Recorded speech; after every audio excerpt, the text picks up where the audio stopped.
Ladies and gentlemen, what I want to do here is I want to make a female slide or footwear, and here I already have my pattern drawn already, which I've sketched out on the leather using my silver pen. And for this slide I'll be using a white leather as the design prescribes, and I have my foot pattern, I have my last already. This is what I'll be using. This is a size 40 last. Very quickly, let me run through some of the materials and tools we'll be using for this project. I have a tape, scissors, we have the cutter, this is a metal roller, a hammer, and a punch, scissors, and as I earlier mentioned, a silver pen. And some of the materials we'll be using is, here is the heel, the leather for the upper part of the slippers. This one is called the Nora, the floor Nora for the upper part of the slippers, and this is the sole Nora. This is the sole Nora. This the one on the lower part of the slippers. And here I'll also be using a Marco, a bouncing Marco, a light one. This is Marco 3. I'll be using it also for the upper part of the slippers. As the video goes on, you'll see how we're going to apply each of these things to make a slippers at the end of the day. Thank you. So first and foremost, what we'll do is we sketch this paper pattern on the sole Nora. Sketch it on the sole Nora.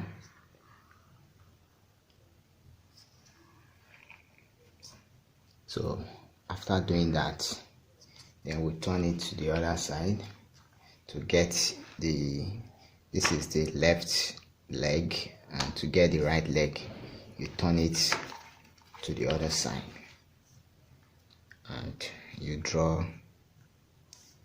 sketch the left leg. So after sketching the left leg for the sole Nora, you come to the floor Nora, which is the plain Nora. On the rough side, you sketch again both the left and the right foot, like the way we did on the sole Nora. I've done same on the plain Nora, sketching it on the rough side, and equally we sketch it again on the Marco, both the left and right foot, like we did earlier.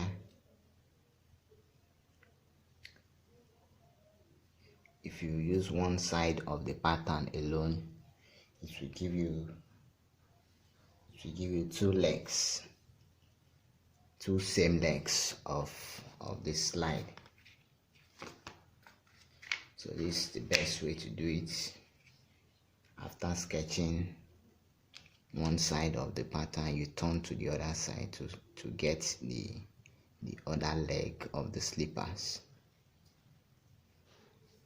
Then the next thing you do is you cut it out. However, the video will continue after the cutting, because the cutting might take a while.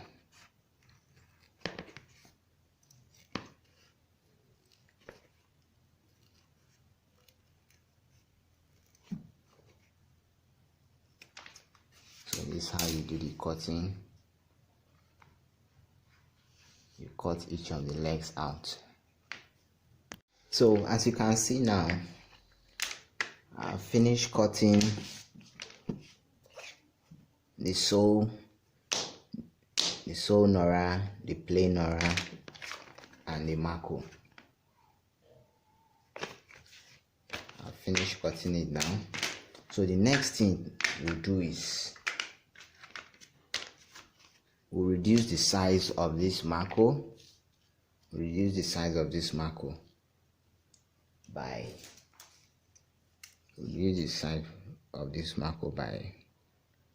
1 cm on each of the sides. So this is how we do it. After marking the 1 cm, you hold your pen and trace it round, guiding it with your finger. You trace it round the slippers, because the design is supposed to have an allowance on the side in such a way that this plain mako is going to be at the center of this upper nora. So we'll mark it on the side, then we'll do the second leg likewise. You mark 1 centimeter, then you use your hand. Okay, sorry, on this other side you mark 1 centimeter, then use your hand to trace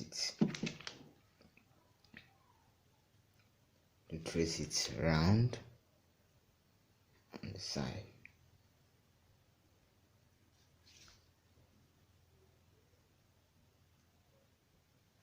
Yes. After doing it like this, then the next thing we do is, this is the leather we'll use to cover the upper parts of the slipper, this brown leather. So you sketch this on the leather as you have done on the sole. You sketch this on the leather equally, because this will be covering the upper part of the slippers. Then after sketching, likewise you turn to the other side and you sketch.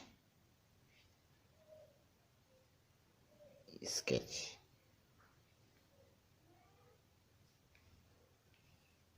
You sketch. Okay, now I'm done sketching. So if you see here, we have done two things. We sketched to give an allowance on this mako, and we have sketched the pattern equally on the leather so that we can cut it out. You can see that I've cut the marking from the leather, and now we have our right foot and left foot. And likewise, I've cut on the mako. I have our right foot and our left foot. If you notice something, you'll see that the mako is now smaller from what we cut initially. This is the excesses from what I marked. So the aim of doing this is that by the time you place it here, it will be at the center. It will be at the center of the mako. So now we have space on all of the sides. So the next thing you do is you use a sandpaper to smoothen the edges of this mako, so that it will give you a nice finishing at the end of the day.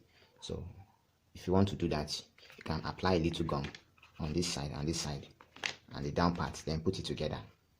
You put it together like this, then you use your sandpaper to smoothen the edges evenly, so that at the end of the day you have equal sides.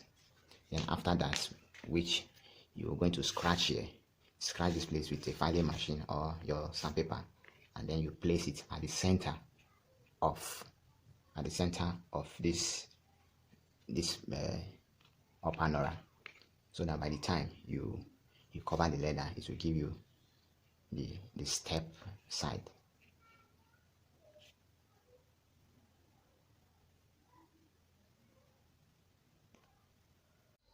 So for our soling for now, that will be the end of our soling for now. We'll move to fixing to our leather work. Move to our leather work. Here is the heel. So this will be all for now on the sew. Then we'll come to our leather work. What we'll do here is we'll cut this out. Cut this out.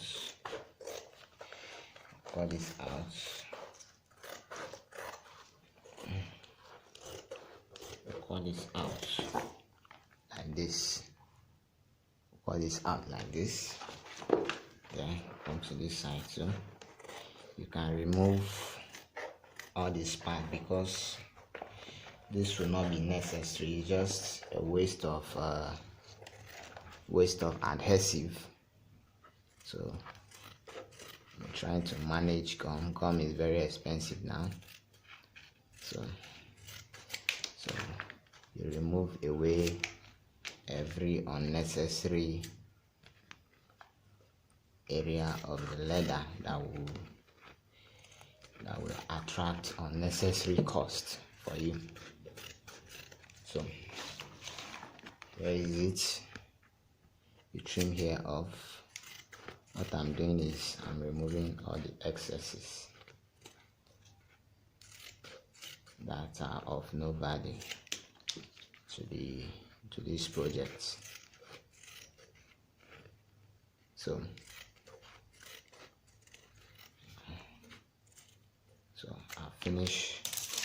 I've finished removing all the excesses. You can see we only have those spaces where we have drawn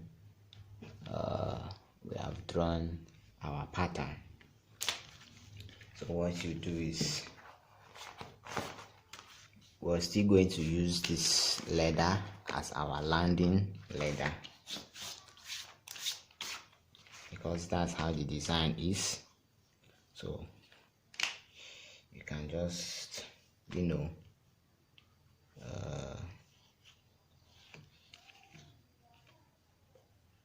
can place it. The leather is not much, but you can just place it in such a way that it's going to be okay for what you want to do. Let me trim here off. I think it can go like this. It can be able to go like this conveniently, yes, without any issues, or like this, either ways. So after doing like this, then you mark it out.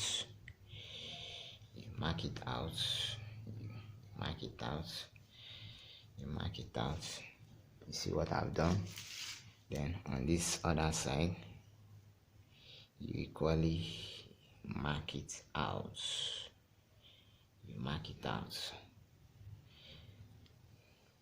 Those areas you have marked are those areas where you're going to be applying your adhesive. This is a contact adhesive. This is what I'll be using for my adhesive. So be applying gum, applying your adhesive on those areas.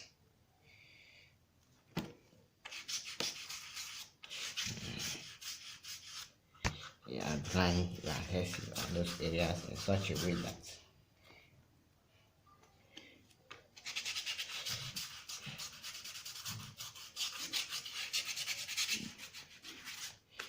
After applying application, you apply here also.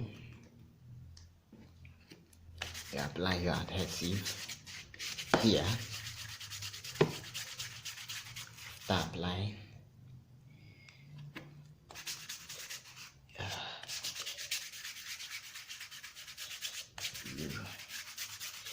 okay, I'm done applying here. Then you come, let me use this so that it will not stay my floor. So you apply not on the area marked area, but on the rough side of the material. You apply your gum.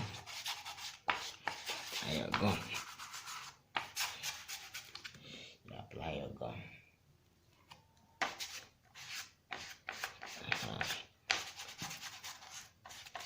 Then when you're done applying, you allow it to dry for like a period of 5 minutes.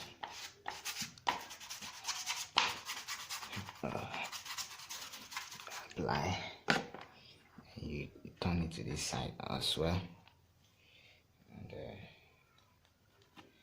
equally apply. You apply your gum. You have to be careful so that there won't be spillage, gum spillage everywhere. So after applying, you ensure you apply evenly, because this pattern, we're not going to stitch it. It's this gum that is going to work in the holding of this, bonding both parts together. We are not going to stitch this project. We are just going to put them together and then cut it out. So you can see I've done with the application. Point to note, it's not on the area marked, but on that side where it's rough. So we allow it to dry, then we'll bond it together. Okay, by now your gum is dried. How do you know it's dried? You use the back of your hand, make sure there is no oil, it's clean and dry. You use it to touch your leather.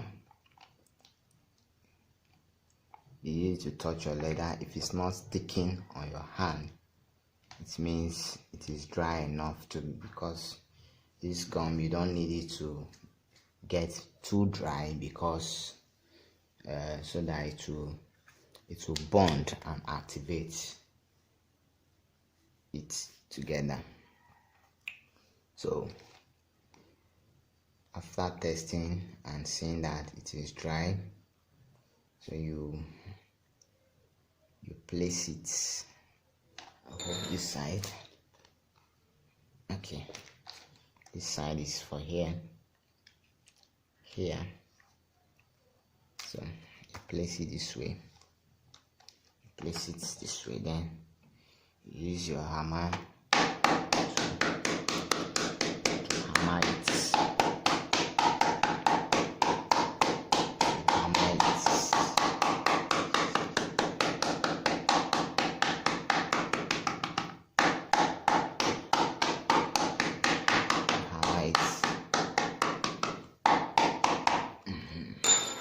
After hammering, then you put this one too. Then you hammer.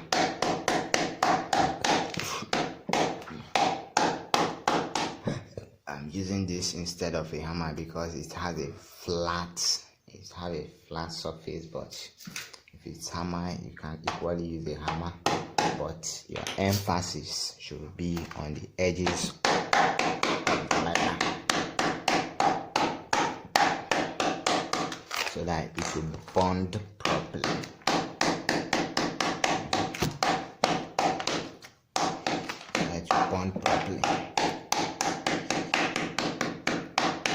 So after proper hammering, Then you cut the leather out.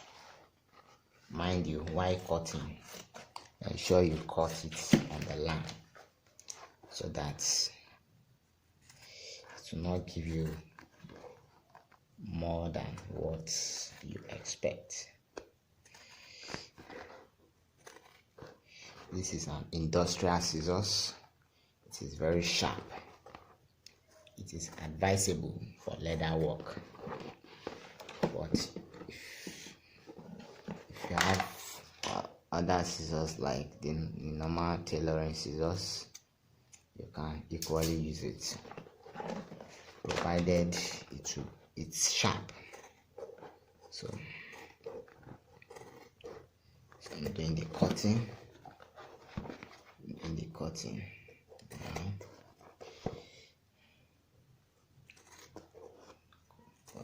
it. Cutting.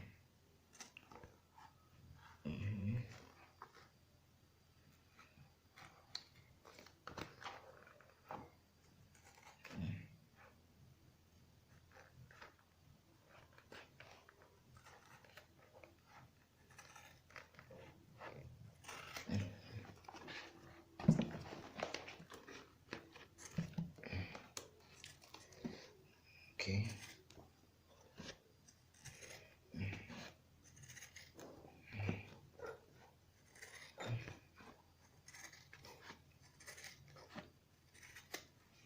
Can you see?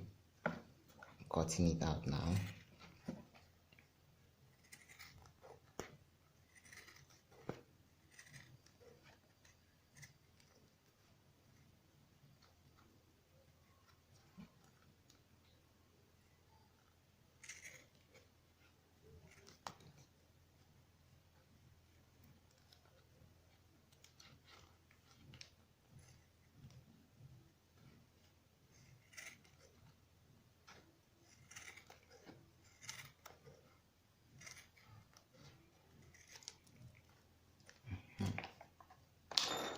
You see, perfectly cut it out. So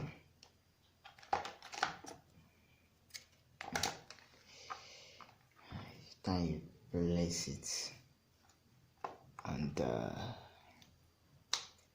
last.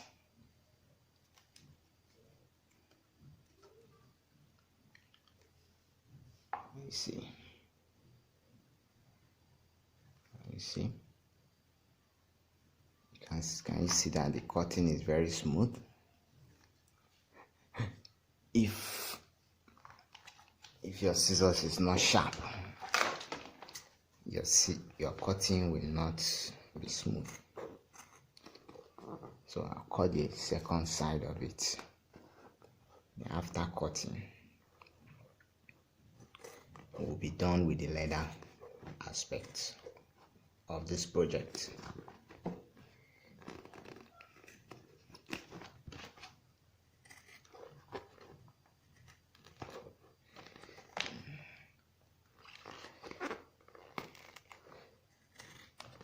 You have to be careful while cutting, because at the end of the day, the cutting will bring out the beauty, the professionalism in your work.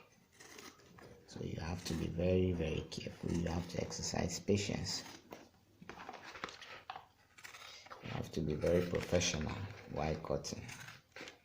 So which means you have to improve on your cutting skill, so that when you cut, it will give you the desired result. Cutting the curve here. Curve.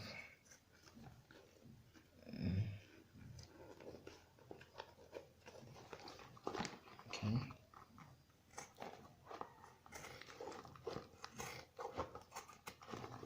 So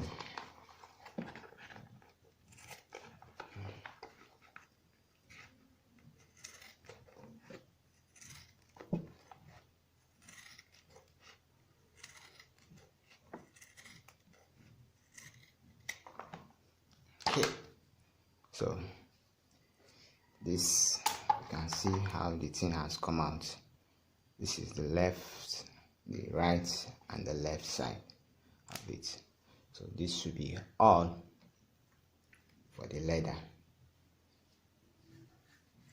In drawing the leather pattern, after drawing,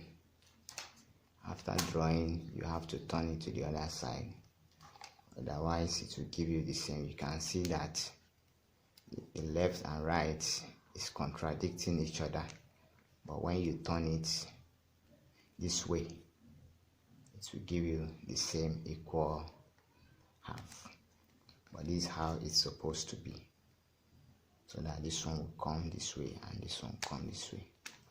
So this will be all for the leather work. While we proceed to the soling and the lasting part, the finishing part of the work.